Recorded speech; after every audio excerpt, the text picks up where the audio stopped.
In our rush to do something about people in trouble, in our rush to do something about repairing damage, it never occurred to us to develop interventions to make people happier, positive interventions. So that was not good. And so that's what led people like Nancy Etcoff, Dan Gilbert, Mike Csikszentmihalyi, and myself to work in something I call positive psychology, which has three aims. The first is that psychology should be just as concerned with human strength as it is with weakness.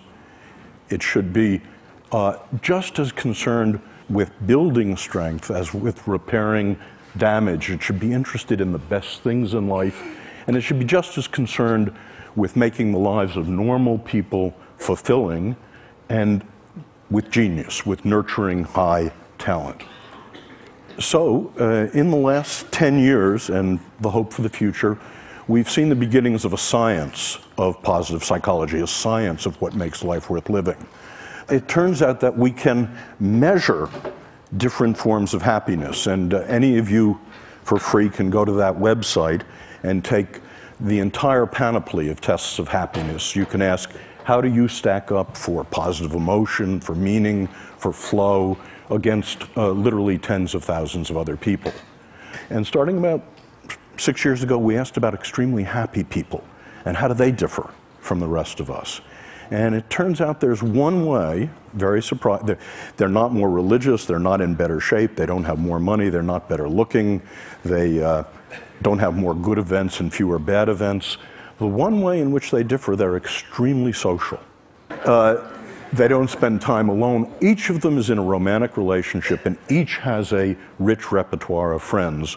But watch out here, this is merely correlational data, not causal, and it's about happiness in the first Hollywood sense I'm going to talk about. Happiness of ebullience and giggling and good cheer.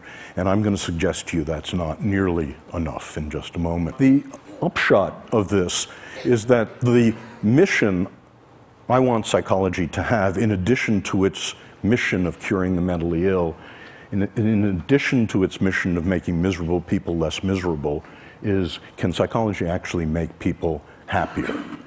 And to ask that question, happy is not a word I use very much. We've had to break it down into what I think is askable about happy.